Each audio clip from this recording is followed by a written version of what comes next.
Hey everyone, this is Andrew from SchmitzCustomArms.com. Today we're talking about the Remington 1911 R1. We're going to be doing a disassembly reassembly on it, so let's get started.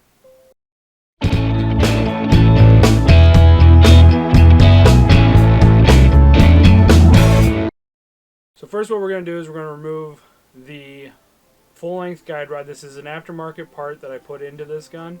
It is a two-piece, so the front piece does unscrew. And then this will be the basic disassembly from here on out of a normal 1911. So first what we'll do is we will turn the barrel bushing and remove the recoil spring and the recoil spring follower. Next what we're going to do is we're going to line the notch of the slide with the slide stop so that we can push it through just like that.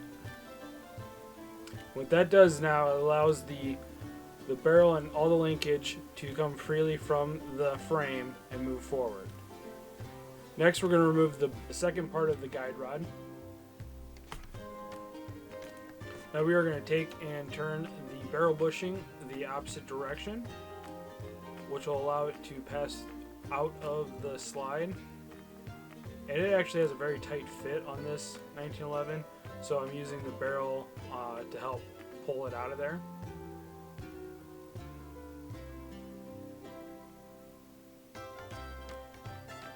Next what we're going to do is we're going to remove the grips.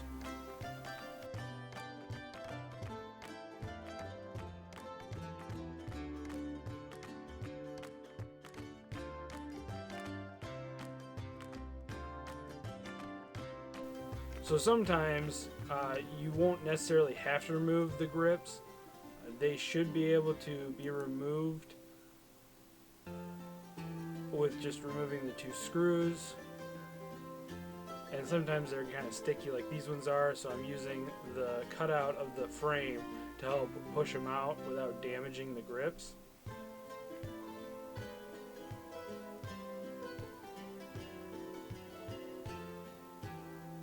On some 1911 models, you can access all the pins on the sides without having to remove the grips. This one, they're a little tight and I still need to remove the grips in order to get the sear pin out.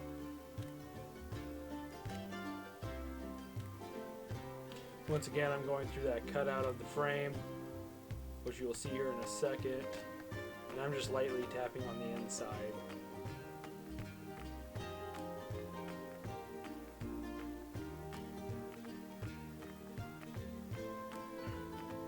So what we're going to do here is we're going to remove the mainspring housing pin.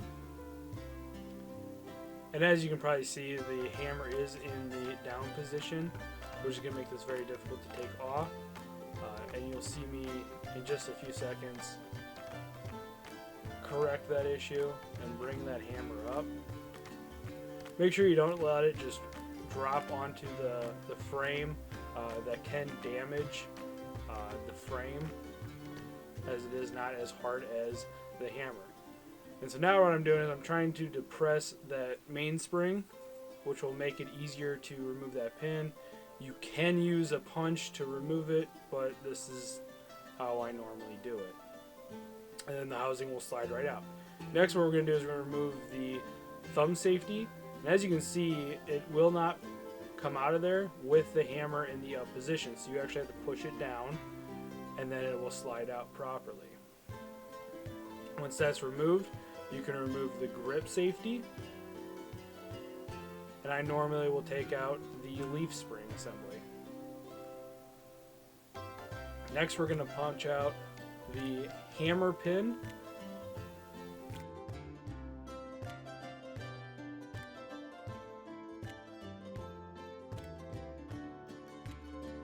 And this is an 80 series 1911. And so there's two different styles. There's the 80 series and the 70 series. The 70 series will not have this part here, and there's one extra part that will correspond to it on the sear assembly. The 70 series will not have that, the 80 series does. And so we will see that other piece here shortly. This is the sear pin we're now removing.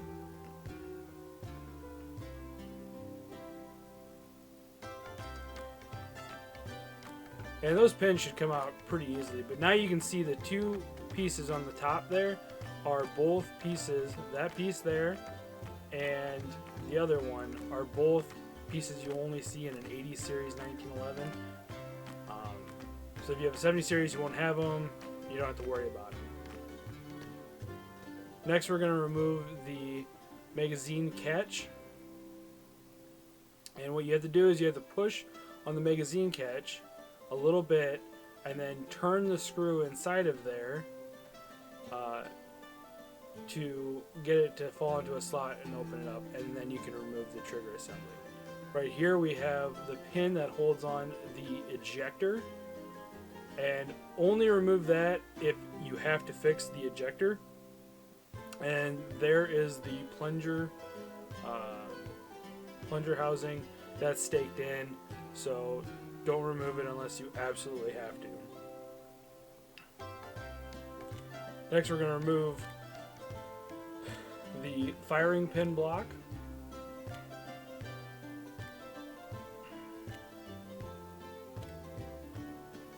And all you do is you push on the firing pin disconnect in order to allow the firing pin to go into the slide or to come out of the slide. So that's a huge thing to make sure you're paying attention to. You do have to push that button in order for the firing pin to go in or out.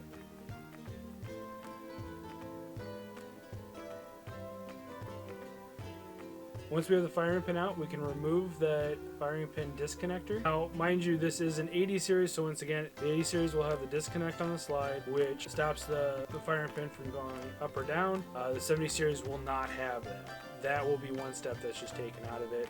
You can just push on the firing pin, drop the plate out, and pull the extractor. And then we're gonna push on the extractor from the front, and it should come out. Next, we're going to look at the trigger. What you can see here is the back of the trigger. There is a screw. That is your over travel screw. You can adjust that to tune your trigger so that as soon as the sear releases, the trigger stops moving. It will give you a much better feeling trigger. It's very easy to tune it. Just make sure you put some sort of thread locker on it.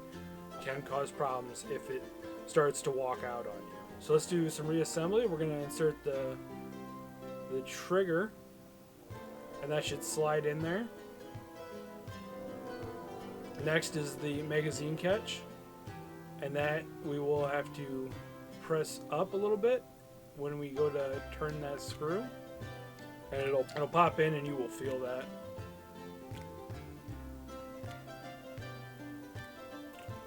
Now what we're going to do is we're going to insert the disconnector, which is a very long piece, and as you can see it right there, that's the disconnector.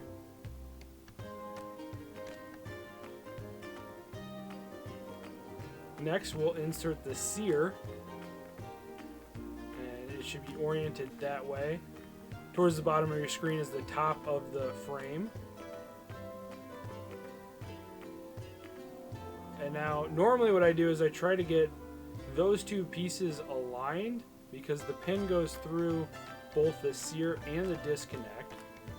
And so at the moment I'm just trying to get them set up so that I can push that pin through both of them. There we go. And on the 80 series it's a little more difficult. 70 series it's a lot easier. And now what we're going to do is place this piece from the 80 series.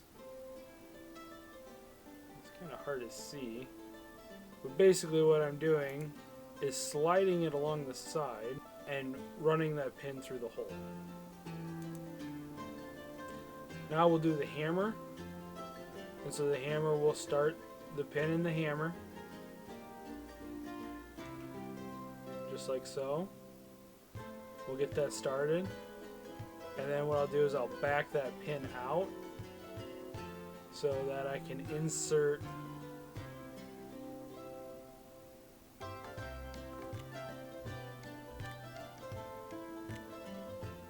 insert this last piece.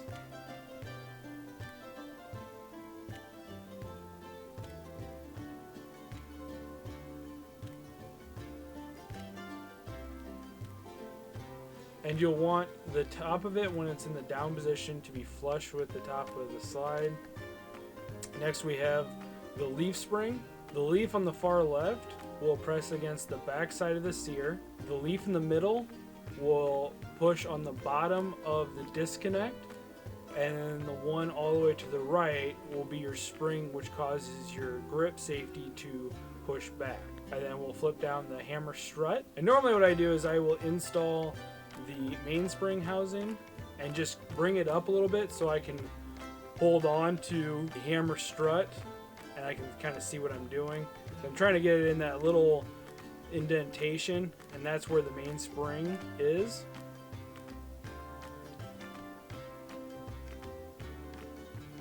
And once I have it kind of retained, then I will take and put my grip safety in.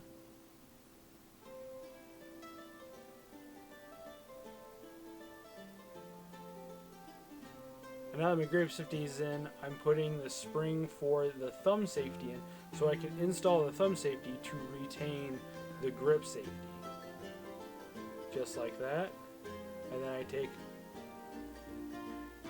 some sort of either a punch or an Allen head, something that's not going to mar up the finish.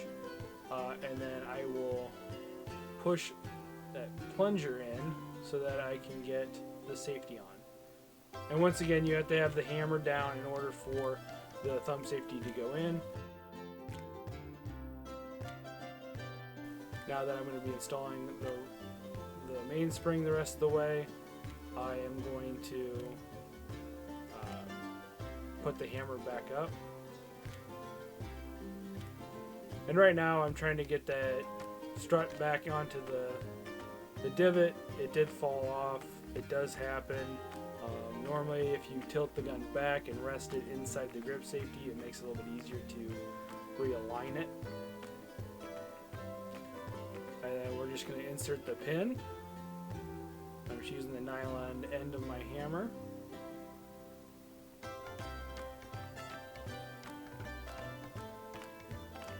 we go. And now I'm going to insert the grips.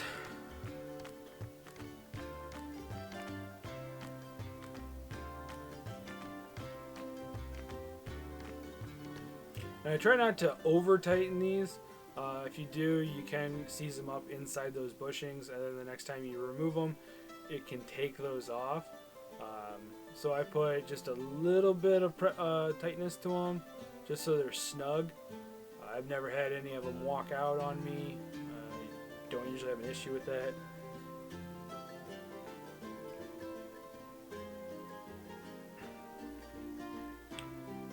Now we're going to reassemble the slide. So we will insert the extractor first, just like so. And we want to make sure that that lines up with where the notch on the extractor will line up in the same spot. And we'll insert the disconnect. Once again, this is an 80 series, so this disconnect is only on this slide because it's an 80 series. If it's a 70 series, you will not have this. Next, we are going to insert the firing pin.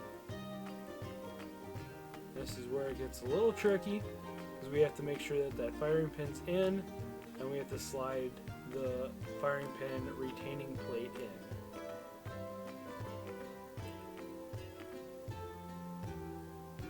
Big thing is making sure that you have the extractor cutouts lined up in the right spot so that that will actually fall in properly. Now what we'll do is we will insert the barrel and the barrel bushing.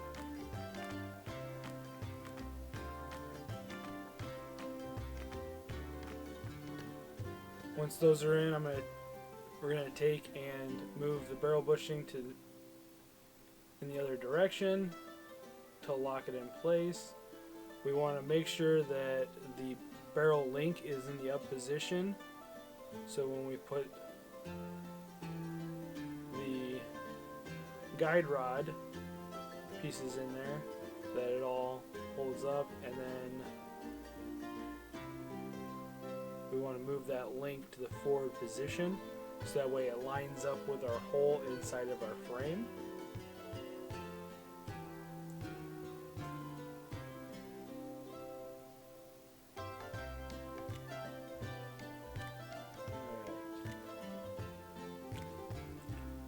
And if you look at the hole in the frame where the slide stop goes,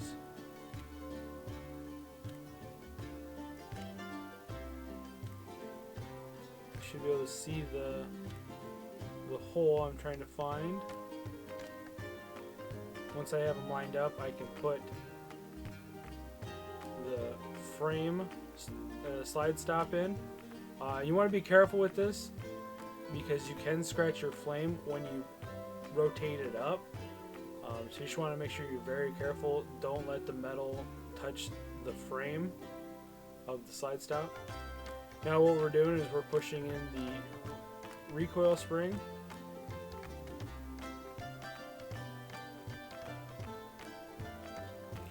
And we're turning the barrel bushing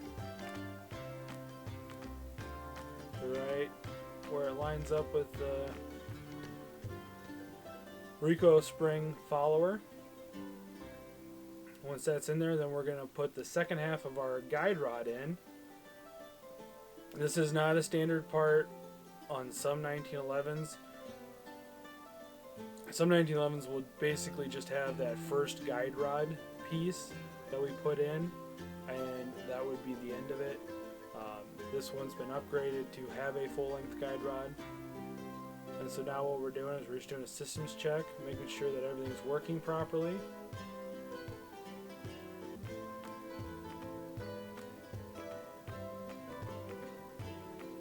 Alright.